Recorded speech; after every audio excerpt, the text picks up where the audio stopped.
कि like payment of tax, कि indirect taxation में जब हम अपने इनवॉइस पे कोई भी टैक्स चार्ज करते हैं, obviously indirect tax is to be collected by a supplier on behalf of the government from the customer, from the recipient. But is there an obligation or a statutory right of the supplier to collect such taxes from the recipient? मतलब हम government के agent काम कर रहे हैं, supply is working as an agent of the government, तो obviously government की तरफ से इज देयर एनी कॉन्स्टिट्यूशनल और the right, statutory right provided to that supplier to collect that tax? कल को कस्टमर का I am not paying that tax, तो whether there is some protection provided under the law. तो अगर customer नहीं देता, मतलब इसका मतलब ये हो गया कि या तो मेरे को स्टैट्यूटरी राइट है, मेरे को मिलेगा तभी देना, ऐसा तो है नहीं, ऐसा तो है नहीं, मेरे को देना ही देना है चाहे मिले या ना मिले. जब भी मेरे से मतलब अगर कुछ एडवांस आ गया तो ठीक है, नहीं आ गया तो ठीक है. तो हम कहते हैं कि द राइट टू रिकवर, क्या राइट टू रिकवर है सप्लायर के पास में? Still he is working as an agent from the government, government का काम करने लग रहे हैं. Friends, there is no statutory right, it is only a contractual right between the supplier and the customers.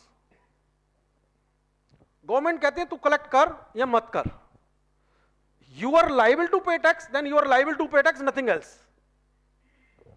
whether you collect or forget about. तभी हम कहते हैं कि अगर कोई बैड डेट हो गया, कोई डेटर्स, फॉरगेट अबाउट यार, जीएसटी तो पे करना ही पड़ेगा. तो मतलब वो कहते हैं, तो I mean, so where this particular supply got the right from the contractual obligations which is entered into with the party. So friends, जब भी हम टैक्स के लिए कोई बनाते हैं, जैसे हम लिख देते हैं, हर एक में हम लिखते हैं अपने कॉन्ट्रैक्ट में service tax extra, tax as applicable, इस तरीके के वर्ड्स लिखते हैं. तो मेरे जो आज के कॉन्ट्रैक्ट्स बने हुए हैं, जैसे हमने एक टाइम में उसमें भी डिस्कस किया था ट्रांजिशन में, कि उस समय तो लिखा हुआ है सीजीएसटी, उसमें तो लिखा हुआ सीएस, मतलब टैक्स एज एप्लीकेबल, या लिख दिया है कि सर्विस टैक्स एज एप्लीकेबल. तो ये क्योंकि the supplier got nothing right, no right, तो उस केस में आपको अपना कॉन्ट्रैक्चुअल ऑब्लिगेशन ऐसा स्पेसिफिक बनाना है so that you get the contractual obligation with that customer to recover this tax. At the same time, क्या वही सेम अगेन उल्टा क्वेश्चन कह दो कि भाई रिसिपेंट ड्यूटी बाउंड है टैक्स पे करने के लिए, जब उसका स्टैट्यूटरी राइट ही नहीं है, जब सप्लायर का स्टैट्यूटरी राइट ही नहीं है, then he is not duty bound.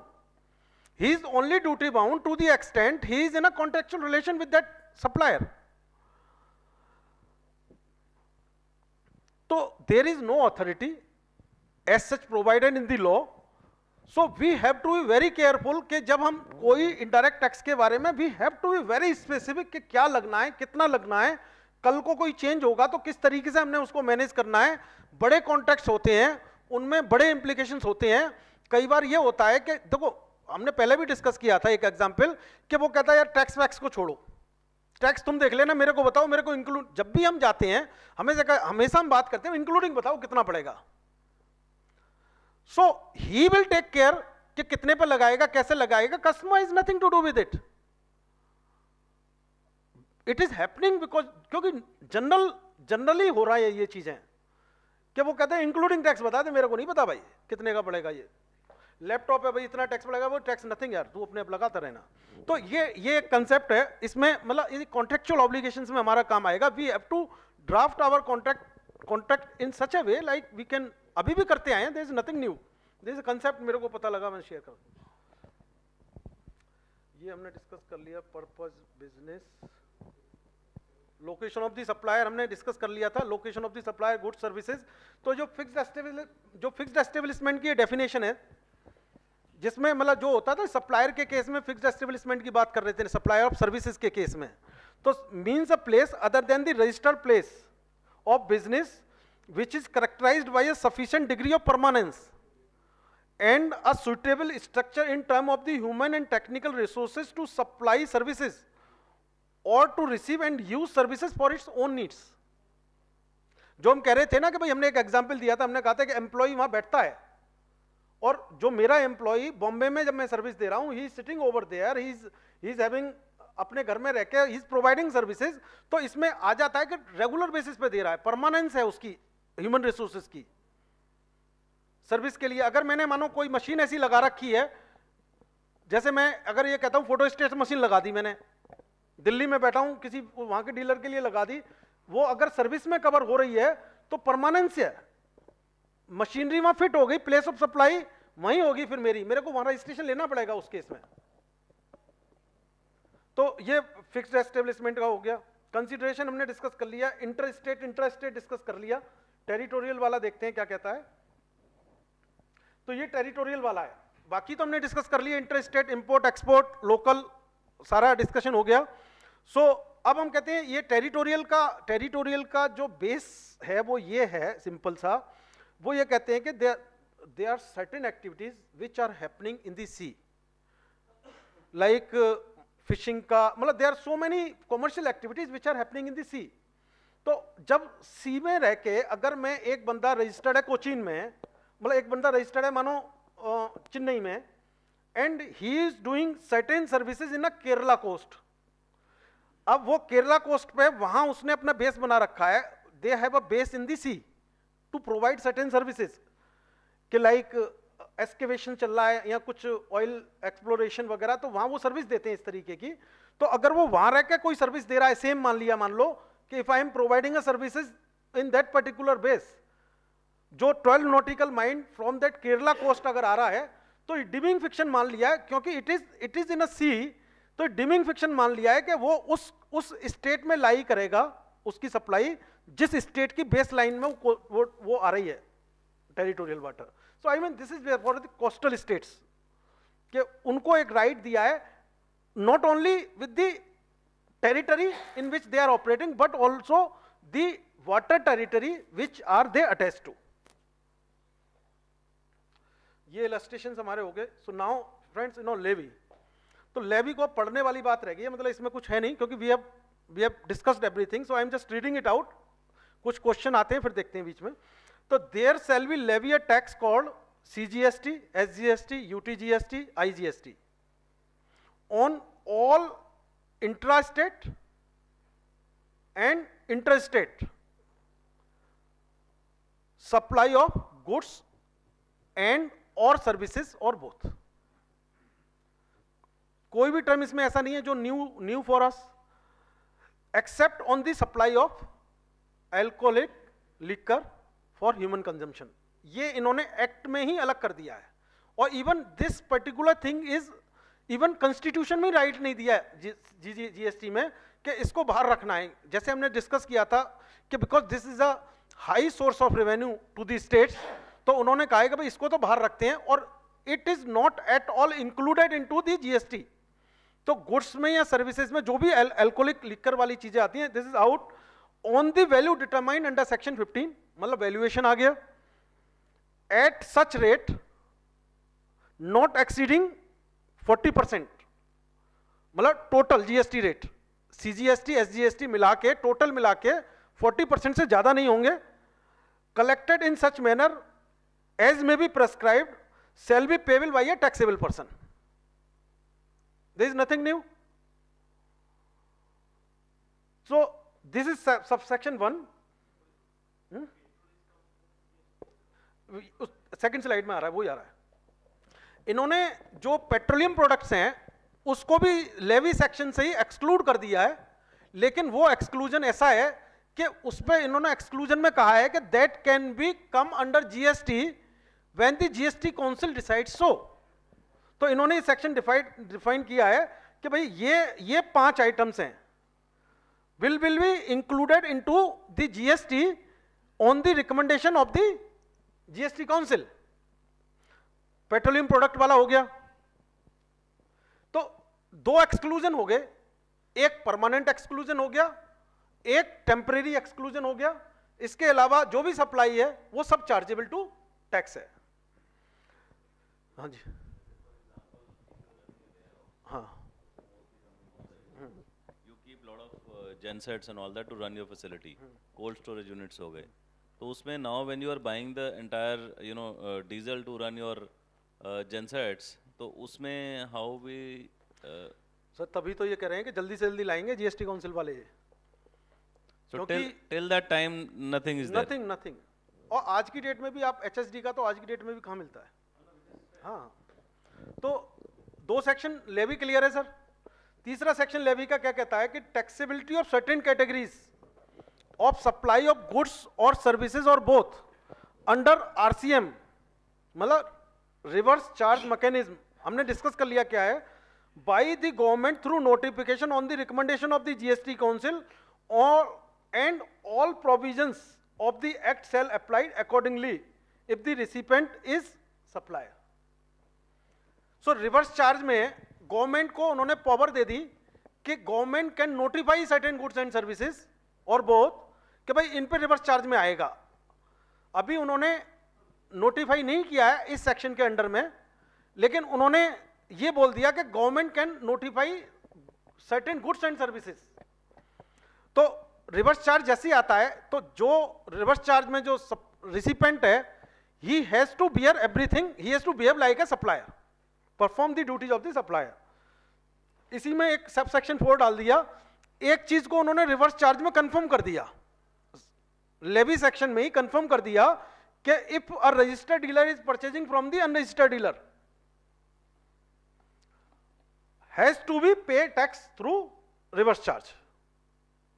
मतलब एक सेक्शन में गुड्स एंड सर्विसेज के लिए स्पेसिफिक पावर्स ले ली अपने पास, एक सेक्शन में उन्होंने permanency they the from a transaction between registered dealer and unregistered dealer. And next session is online retrieval data, Ola over type का लिटिल चार्जेस के लिए। तो इसमें सब सेक्शन 5 में इन्होंने कहा है कि गवर्नमेंट में by notification on the recommendation of the GST council, अभी इन्होंने डाला ही नहीं है, specify category of services not goods, only category of services, the tax on the intrastate or the interstate both shall be paid by the e-commerce operator if such services are supplied through it, and all the provision of the act apply accordingly। जो अभी हमने discuss किए examples ओला का, उबर का जो हम discuss किया है, तो यहां इन्होंने डाल दिया। और इसके अलावा किसी भी सर्विस को कर सकती है, किसी भी सर्विस को कर सकती है।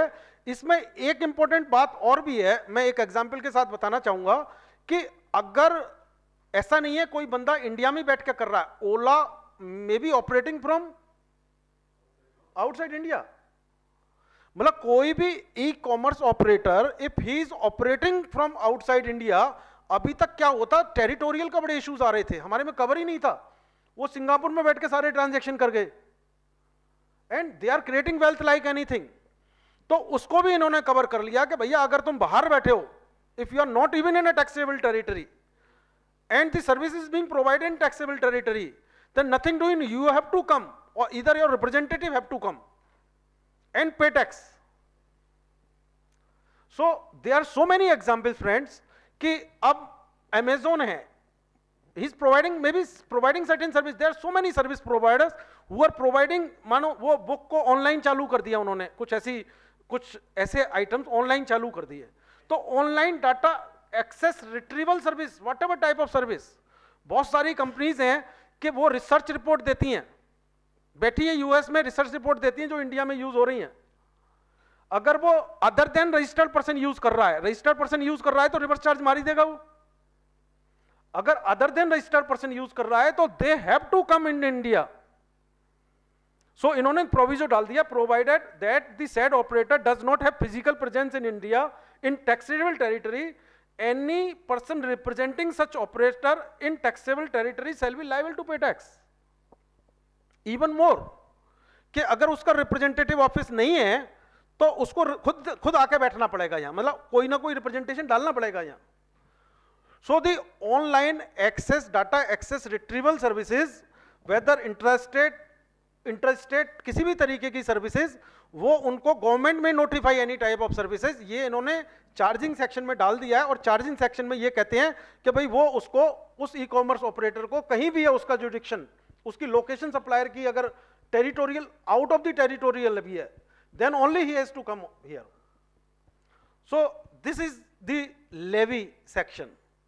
मतलब है 5 मिनट का था, लेकिन अभी हमें 1.5 घंटे 2 घंटे हो गए हैं, हम लेवी पे आए हैं। तो because why it has been completed, हमने सारी चीजें inter state, intra state, supply, taxable, all those things which we have already done. So now friends we are coming on the composition levy, the most talk topic, composition topic, composition levy. मतलब जो अब कह रहे हैं कि जो बाहर से सर्विसेज सप्लाई कर रहे हैं, सो उनका यहाँ पे आना पड़ेगा उनको यहाँ पे कैसे? नहीं, वो अपना रिप्रेजेंटेशन दे दें, अगर वो मतलब कोई ना कोई किसी ना किसी तरीके का उनका यहाँ रिप्रेजेंटेशन, उनकी टैक्सेबल रजिस्टर्ड होना पड़ेगा उनको। अगर वो नहीं है नहीं तो फिर रिवर्स चार्ज में करना पड़ेगा। नहीं, देखो अगर उनको यहाँ आने आना पड़ेगा। हाँ जी, उनको जुडिक्शन दे, मतलब ले लिया ना उनसे, अगर आप नहीं प्रोवाइड नहीं कर पाएंगे उनकी साइट बंद कर देंगे। मैं एग्जांपल मैं लेता हूँ, एक प्रैक्टिकल केस है। देयर इज अ वन जो कि बाहर के अमेजन पे वो रजिस्टर्ड कराता है, अमेजन अमेरिका, कनाडा, चाइना, सब जगह करवाता है। वहाँ के पोर्टल पे ऑर्डर्स आ जाते हैं, then he is exporting from India via courier. देखो एक चीज आपके पास क्लियर है, देखो हमें क्या करना है कि हमें ये करना है कि अगर मैं America out of the territorial मैं उस डोमेन को, उस प्लेटफॉर्म को यूज करता हूं और उसके बाद में सारी चीजें मैनुअल होती हैं, तो फिर तो कुछ नहीं है ना। तो पर सर्विसेज तो मैं यहाँ पे ले रहा हूँ ना। नहीं, आप सर्विसेज यहाँ भी ले रहे हो, लेकिन आपको सर्विस दे कौन रहा है? जैसे उसने ये बताया, जैसे मानो क्या हुआ, समीर जी बैठे हुए हैं सिंगापुर में, उन्होंने आपकी बुक्स के लिए कोई एक थीसिस वगैरह की रिसर्च करनी थी, उन्होंने वहां बैठ के रिसर्च की और रिसर्च लेके उन्होंने आपको वो रिसर्च थीसिस आपको प्रोवाइड कर दी आपके ईमेल पे। आपने तो डायरेक्टली जाके ई कॉमर्स ऑपरेटर वो तो नहीं लिया ना आपने भाई। आपने अगर पेमेंट ही, देखो अगर कोई ऐसा ई कॉमर्स ऑपरेटर है जिसको आप पेमेंट भी तो करोगे ना रिसर्च लेने की, सब्सक्रिप्शन एक्सेट्रा एक्सेट्रा। सर उसको हम, जो मेरे से वो कमीशन लेता है ना, सपोज मैंने 100 रुपीज का मैंने मटेरियल बेचा, हाँ right, so he is charging 5 rupees as a commission, वो मेरे को 95 ही ट्रांसफर करता है। ये सर्विसेज की बात हो रही है सर, ये सर्विसेज की बात हो रही है, it's not, we are not talking about goods. Basically क्या है, this in online data access retrieval services, जो जिसका डेफिनेशन है is limited only to that extent. Even services के केस में से हम लोग गाने डाउनलोड कर लेते हैं, गाने डाउनलोड हो गए, there are so many things. पर सर वो भी तो सर्विसेज ही इज चार्जिंग फॉर दैट ना, he is taking commission from. नहीं वो तो लेकिन वो sell outside, perform outside India हुई है ना, खुद भी बाहर बैठा और सेल भी बाहर हुई है। हाँ बताएं।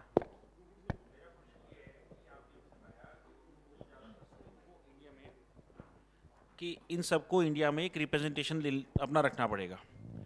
मेरा क्वेश्चन अब जीएसटी से डायरेक्ट इनडायरेक्ट टैक्स से हटके डायरेक्ट टैक्स से रिलेटेड हो रहा है कि जीएसटी की वजह से अगर किसी ने इंडिया में अपना रिप्रेजेंटेशन रख लिया, किसी को, आपको, मेरे को, या किसी को एजेंसी बना दी कि he will look after my old tax planning etcetera etcetera here, तो क्या आर्टिकल 5 के अंदर लोग उसको, या डिपार्टमेंट उसको, डायरेक्ट टैक्स डिपार्टमेंट के उसको पी नहीं बना देगा? बना लेगा, क्यों नहीं बनाएगा। और पी बनाएगा तो फिर सारी की सारी टैक्स प्लानिंग ही डिस्टर्ब हो जाएगी उनकी। नहीं सर, आज की डेट में मैं आपको इस टॉपिक के बारे में थोड़ा सा एक एडवांस की 1-2 बातें, 2 लाइनें बता देता हूं, क्योंकि अब आगे बड़ा डिटेल टॉपिक है। This is called a digital service, this is a concept of digital service. Digital service में हमारा वैसे भी इनकम टैक्स में भी इक्वलाइजेशन लेवी वाला कंसेप्ट आ चुका है। तो गवर्नमेंट ने वर्ल्ड वाइड ये डिसाइड कर लिया है कि इस तरीके की डिजिटल सर्विसेज हैं, तो जो यूजर है वहां प्लेस बना दिया है और उसके हिसाब से वो टैक्सेबिलिटी दे दी है उन्होंने। So because of this everybody all over the globe अपने जीएसटी में इस तरीके के प्रोविजंस इनकॉर्पोरेट कर रहे हैं। तो it is for a mutual consent with the countries. So it is an international agreement between the countries. Because of it is happening, so there will not be any escape, क्योंकि वो countries help करेंगे एक दूसरे को। हाँ, तो वो वहां देना पड़ेगा, तो उस केस में दे हैव टू बी पे, और and this is with the mutual consent with the UN model of conventions and all those things. It is not there only in direct taxes, it is also in indirect taxes. So this is a digital economy which is coming out in a great thing, and there is a lot of material available on this, what is this, what is all about. So अभी तो हमारी शुरुआत है, government ने notify करनी है, they has taken a power.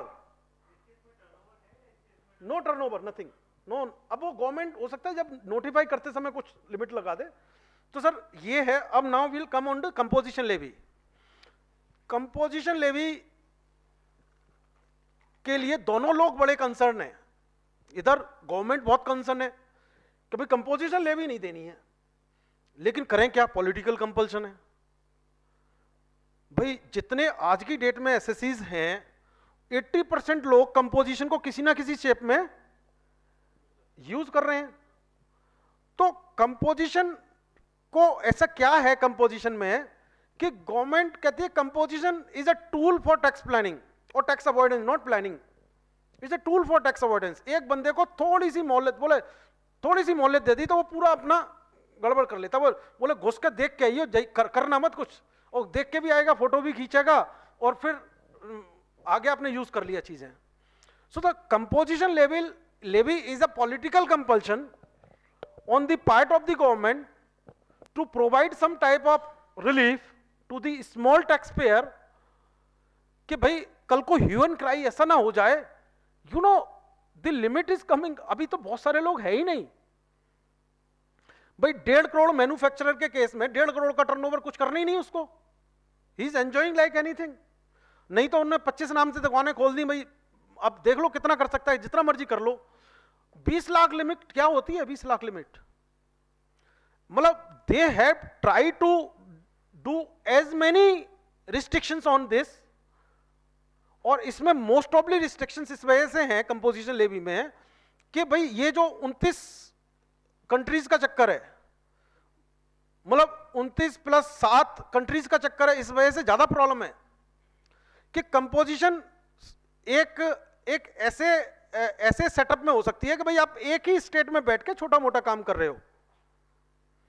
तो composition से बहुत दुनिया भर के इसमें इश्यूज निकल के आए.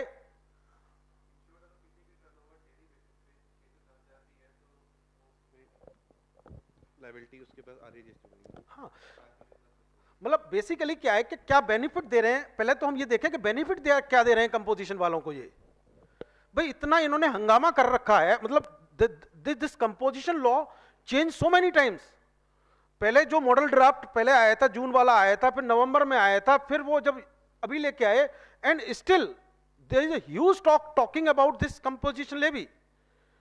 मतलब क्या ऐसे इश्यूज हैं, और गवर्नमेंट ऐसे दे क्या रही है कंपोजिशन लेवी में, मतलब जो कंपोजिशन ले रहा है उसको क्या बेनिफिट क्या दे रही है. इट्स ओनली जस्ट कि you file quarterly return, you need not to charge tax. कोई टैक्स आपने जो टैक्स चार्ज कस्टमर से चार्ज नहीं करना, अपने पास से पे कर दो कुछ टैक्स, कोई क्रेडिट नहीं लेना, एंड क्वार्टरली रिटर्न फाइल करो. रजिस्ट्रेशन तो मैंडेटरी है ही है. रजिस्ट्रेशन कोई भी कंपोजिशन लेवी में जाना है, he has to take registration in GST. तो what benefit they are giving? They are not giving only 2 benefits majorly. One कि भाई एक तो उनको कंप्लायंसेस कम करने हैं, they have to file their quarterly return, और 4 क्वार्टरली रिटर्न फाइल करके एक एनुअल रिटर्न फाइल करके क्लोज कर देना है. कस्टमर से कोई टैक्स चार्ज नहीं करना है, इनपुट क्रेडिट किसी का लेना नहीं है. There are so many disqualifications. So with this background कि भाई हम ये देखते हैं कि है क्या, इन्होंने दे क्या रखा है, और क्या कंपोजिशन लेवी में कौन वर्चुअली प्रैक्टिकली आज कोई कंपोजिशन लेवी में कौन लोग आ सकते हैं. क्या गवर्नमेंट जो कह रही है कि भाई एसएमई सेक्टर को मतलब कहते हैं कि भाई एसएमई सेक्टर के 90% लोग कंपोजिशन में आ जाएंगे. प्लीज ट्राई टू सी के वेदर जो आ जाएंगे कि नहीं आ जाएंगे, क्या है ऐसा कंपोजिशन में. सो विल सी कि भाई, और कंपोजिशन में रहना है नहीं रहना ऑप्शनल है आपके पास में. इट इज नॉट समथिंग कि भाई आपको कोई कंपल्सन है, it is always an optional scheme. तो देखते हैं what is there in composition scheme. So why तो हमने डिस्कस कर लिया, मतलब दे आर गिविंग पीनट्स. और कोई दूसरे दिमाग से सोचे तो कहता है यार एक बार तो दे दो फिर देखेंगे कहां से लेना है कैसे लेना है। तो सर पहली बात तो ये कि वाई कंपोजिशन हमने डिस्कस कर लिया। अभी तक कंपोजिशन स्कीम्स डिफरेंट एक्ट में डिफरेंट तरीके से होके आई हैं। जैसे कोई दिल्ली में कंपोजिशन स्कीम हलवाई के लिए लिमिट नहीं होती थी, अमाउंट की लिमिट नहीं थी, टैक्स रेट देना था, मतलब जनरली हायर लिमिट अमाउंट की नहीं थी कई स्टेट्स में कंपोजिशन के लिए। लेकिन forget about unlearn about this GST, मतलब this other thing. Now it is a personal based, not the transaction and nature of business based, entity based है ये। लेकिन एंटिटी बेस्ड में ये धीरे धीरे कुछ ट्रांजैक्शंस भी स्पेसिफाई करने की ट्राई कर सकते हैं। लेकिन आज की डेट में composition scheme is an entity based. Entity means you have a unique PAN number with an entity.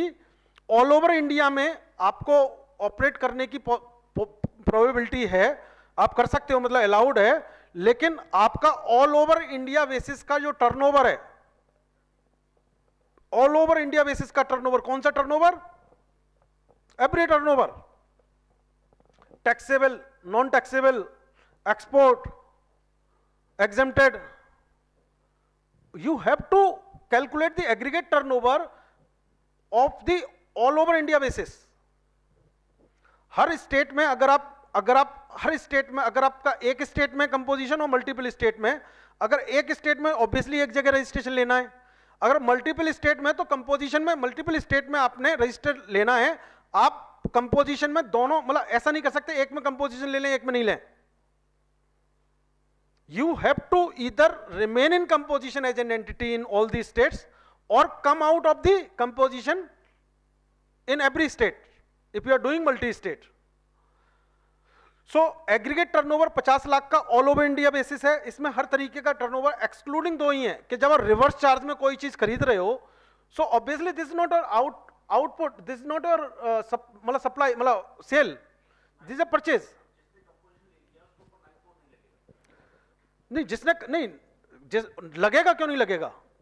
अगर वो if is purchasing from the unregistered dealer 9(4) में लेना पड़ेगा भाई, इनपुट तो सारे ही पे करना है ना आपको। Sir he is also registered dealer, sir he is also registered dealer.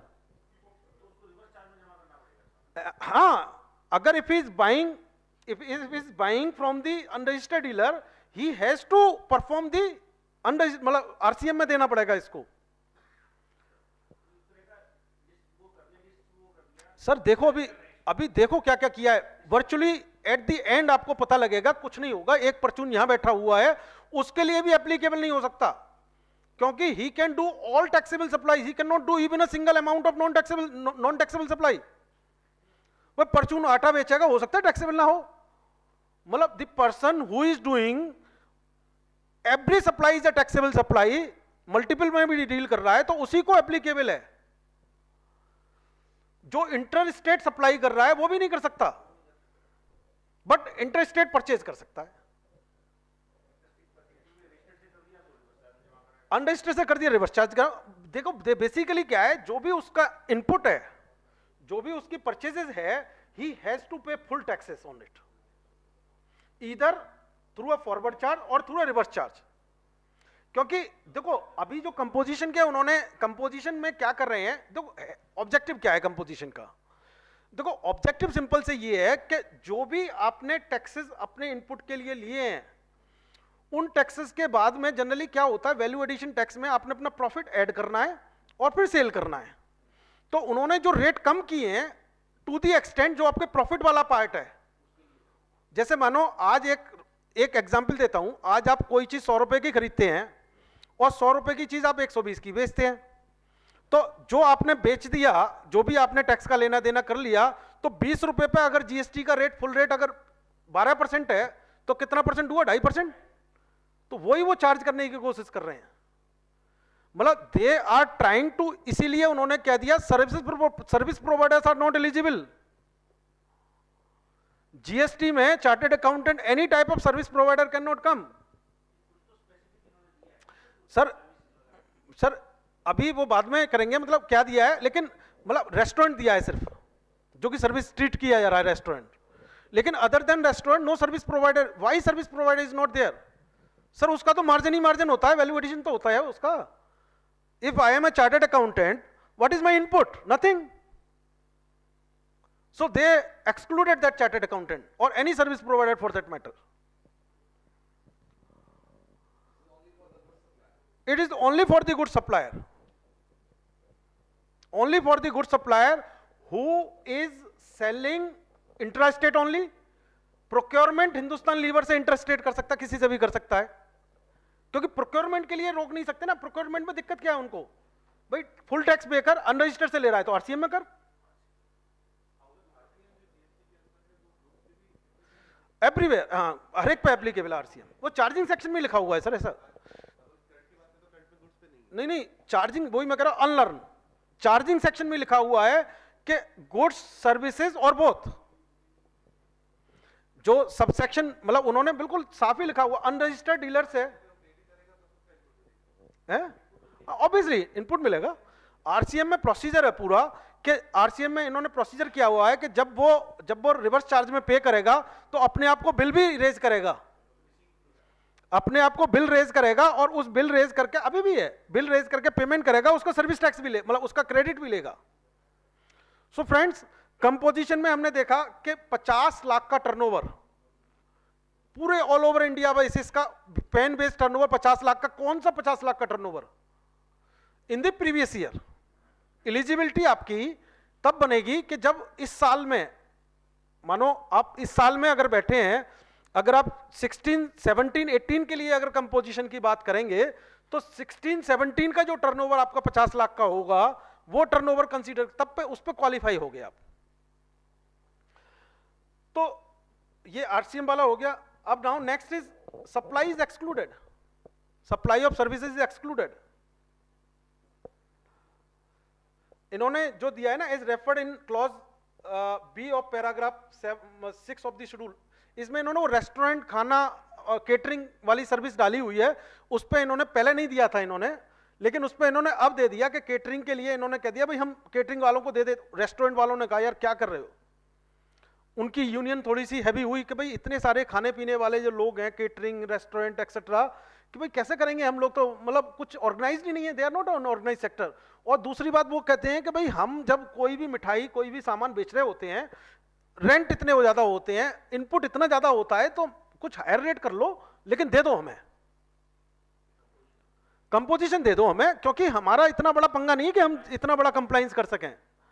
तो इन्होंने, और अभी भी इन्होंने राइट ले लिया कि किसको ऐड कर सकते हैं. तो आज की डेट में सर्विसेज है नहीं, जो रेस्टोरेंट सर्विस डीम्ड मानी गई है सर्विस, उसको इन्होंने इसलिए अलग से दिया है. And goods supplied, non taxable goods की कोई डीलिंग नहीं कर सकती, even not a single transaction. Interstate भी नहीं बेच सकते, थ्रू ई कॉमर्स भी नहीं बेच सकते. मतलब आज की डेट में hardly anyone, everybody is doing some type of interstate. Sir मैंने बताया ना, it is only a corner shop who is doing purchase, जैसे परचून grocery shop type, who is doing all type of taxable supplies. उनके लिए एक ही store है, that is limited to them. हाँ, जो बुक्स, हाँ बस जो, नहीं बुक सेलर के केस में अगर उनकी नॉन टैक्सेबल सेल होगी तो नहीं लेगा ना, उनके लिए एलिजिबिलिटी नहीं है सर. है ऑब्वियसली ये भी नहीं आएंगे. अगर एक एंटिटी है, अगर वो नॉन टैक्सेबल सप्लाई, अगर एक सिंगल बिल भी रेज कर रही है, आएगा नहीं. ई कॉमर्स, नोटिफाइड गुड्स और नोटिफाइड मैन्युफैक्चर, इन्होंने देखा कि बहुत सारे मैन्युफैक्चर ऐसे होते हैं कि जिसमें वैल्यू एडिशन बहुत ज्यादा होता है, जैसे ग्लासेस का है, कितने का आता है, कितने का बिकता है. तो जहां वैल्यू एडिशन कंपोनेंट ज्यादा है, प्रॉफिटेबिलिटी ज्यादा है, उनको भी एक्सक्लूड कर सकते हैं. Basically the idea is government should not lose anything, and at the same time they are providing the political score card also कि भाई हमने कंपोजिशन दे दी है, आपको डरने की जरूरत नहीं है.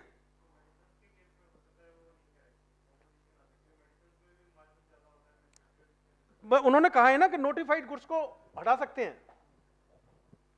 तो सर रेट क्या है कंपोजिशन के? कंपोजिशन के रेट क्या है?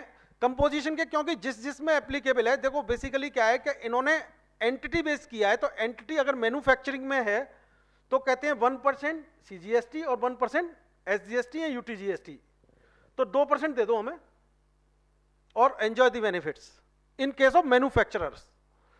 इन केस ऑफ रेस्टोरेंट वाला एक्सेट्रा जो हमने डाला था क्लॉज, जो शेड्यूल 2 में हमारा है, उसके लिए उन्होंने 2.5% किया है कि 2.5% CGST एंड 2.5% SGST, एंड इसके अलावा इन एनी अदर केस 1% दे दो। कितना कम रेट कर दिया यार, एंजॉय, कितना कम है? हाँ, मतलब कितना कम रेट कर दिया। And these are the rate. इसमें कई चेंजेस हुए हैं कि जब पहले अभी भी नवंबर वाला जो ड्राफ्ट आया था उसमें उन्होंने कहा था प्रॉपर ऑफिसर ऑथराइज करेगा स्कीम टेक ओवर करने के लिए आपको। मतलब इसमें इतना वो डाला था कि अगर आप कंपोजिशन में जा रहे हो तो आपको परमिशन लेनी पड़ेगी प्रॉपर ऑफिसर की। वो कहते हैं what the hell you are giving to us, और इसमें भी परमिशन की रिक्वायरमेंट है। तो अब इन्होंने वॉलंटरी कर दिया उसको, और उन्होंने पहले लॉ में डाला था कि भाई रेट, मिनिमम रेट डाले थे, अब इन्होंने इन रेट को कह दिया नॉट एक्सीडिंग कर दिया। मतलब रेट प्रेस्क्राइब करेंगे, these are not the prescribed rate for composition but these are the maximum rate. इनसे कम रेट भी हो सकते हैं but these are the maximum rate जो इन्होंने एक्ट में ही डाल दी है। सो फ्रेंड्स, ये कंपोजिशन स्कीम है, लेकिन we will raise certain questions and then फिर कोई क्वेरीज आएंगी, वो क्वेरी करके then will go to the registration.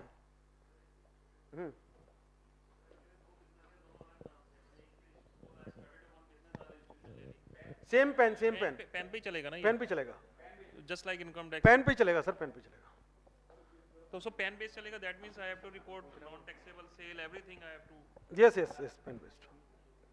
वो आपने वो अगर आपका वही आपकी 4 प्रोप्राइटरशिप है, पेन बेस्ड है। पेन बेस्ड एक स्टेट में एक दिन नहीं, I am in the same state and having a 4 proprietary business, so I have to PAN based. तो सर कंपोजिशन में, एक्सक्यूज मी सर, हाँ सर सपोज हमने कंपोजिशन स्कीम में अप्लाई कर दिया based on previous years turnover, but वो जो exceptions है, लाइक आज मैं बैठी हूँ, मुझे नहीं पता, हो सकता है फ्यूचर में जाके मेरी कोई नॉन टैक्सेबल सेल हो जाए या फिर इंटरस्टेट सेल हो जाए, वॉल्यूम कम मेरी कोई ऐसी आप you will come out of that, you will come out of that. अगर आप वॉयलेट करते हो किसी भी कंडीशन को, अगर आपको पता नहीं होता, अगर आप वॉयलेट करते हो, you have to be conscious about this. अगर आप वॉयलेट करते हो किसी भी कंडीशन को किसी भी पॉइंट ऑफ टाइम पे, that composition levy will ceases to be exist. नहीं तो फिर मुझको गोइंग फॉरवर्ड नॉर्मल में करना पड़ेगा, हाँ, मैं 6 महीने कर चुकी हूं, वो तो कंपोजिशन नहीं रहेगा।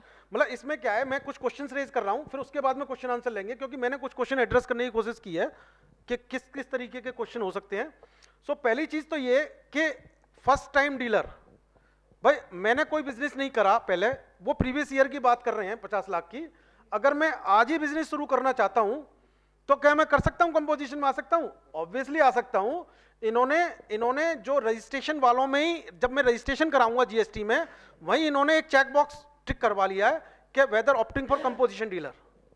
सो at any time, even on the 30th of March, if he is getting registered into GST, he can, first time dealer can come into the composition. Second question, what about the limit of 50 lakhs? जैसे GST कह रहे हैं कि भाई 1 जुलाई को applicable होगा, तो 50 lakhs की लिमिट 1 जुलाई के बाद में चालू, मतलब अब मैं लास्ट ईयर में देखूंगा, चलो इसमें तो इशू नहीं आएगा इतना, ये इशू उसमें आता है जब मैं थ्रेशोल्ड पर जाता हूं, इसमें नहीं आएगा क्योंकि ये लास्ट ईयर का टर्नओवर देखेंगे हम, और अगले साल के लिए देखेंगे। अगले साल जब मैं 17-18 में जाऊंगा, 18-19 में जाऊंगा, तो जो 50 lakhs देखा जाएगा वो पूरे साल का देखा जाएगा, अप्रैल 17 से लेके 18 तक, या जब तक जीएसटी आया है जीएसटी वाले पीरियड में देखा जाएगा।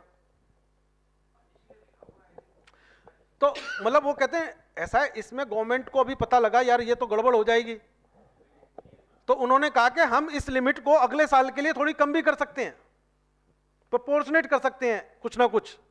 तो अभी इस पर क्लियरिटी नहीं है, लेकिन they can tackle on this scheme.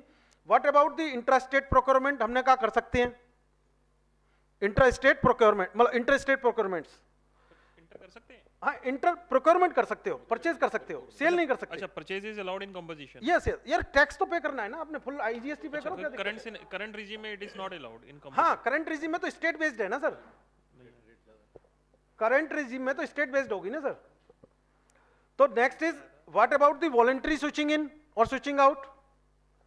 जैसे आपने कहा कि भाई मेरे को मन कर रहा है, कंपोजिशन मेरे को सूट नहीं कर रही, मैंने आपको, जैसे आपने पूछा ना, अगर मैं कोई नॉन टैक्सेबल आइटम बेचना चाहती हूं तो obviously you voluntary choose to switch out. You, अगर आपको लग रहा है कंपोजिशन आपको सूट नहीं कर रही, you in the mid of the year at any moment of time you can switch out, but you cannot switch in the middle of the year. out कर सकते हो but you cannot switch in. हाँ, in the beginning of the year करना पड़ेगा switch in. switch in you have to do in the beginning of the year and switch out आप कभी भी कर सकते हो किसी भी मोड। नहीं, उसमें एक जो उसके रिपरकशंस ये हैं कि जब आप स्विच आउट करोगे तो ऑब्वियसली आपके पास स्टॉक बचा होगा, जो इसमें टैक्स पेड स्टॉक है, जो आप टैक्स में पे करोगे, तो उसका इनपुट क्रेडिट आपको, जैसे पहले कैरी फॉरवर्ड हुआ था, आपको सारी चीजों का, इनपुट का और कैपिटल गुड्स का सब कैरी फॉरवर्ड हो जाएगा। ठीक है ना। तो अगर इस तरीके की सिचुएशन में नेक्स्ट है, हाँ आउटपुट तो हमने पीछे कर चुके हैं ऑलरेडी, वो तो खत्म हो गया ना, जो स्टॉक में बचा होगा उसका। हाँ हाँ, तो अनरजिस्टर्ड डीलर का प्रोक्योरमेंट कर सकते हैं, कोई दिक्कत नहीं है। अनरजिस्टर्ड डीलर का प्रोक्योरमेंट कर सकते हैं, जो हमने बात की है रिवर्स चार्ज में पे करके। And what about the 50 limit crosses during the year, obviously same, switch out हो गए आप स्विच आउट हो गए। What about the fourth coming year, इस कंपोजिशन इज ऑटोमेटिक। नहीं, आपका इस साल में 40 लाख हो गया, अगले साल में आपको कुछ चेंज करने की जरूरत ही नहीं, अगले साल में कंपोजिशन ऑटोमेटिकली, जब तक कि आप वॉलंटरी विड्रॉ नहीं कर रहे, जब तक कि आपको हटाया नहीं जा रहा कंपोजिशन से। आउट हो जाओ, अगले साल में मिलेगा नहीं, इस साल में 50 लाख तक मिलेगा, वो जो सर्विस टैक्स में सेम है, उस डेट तक मिल जाएगा।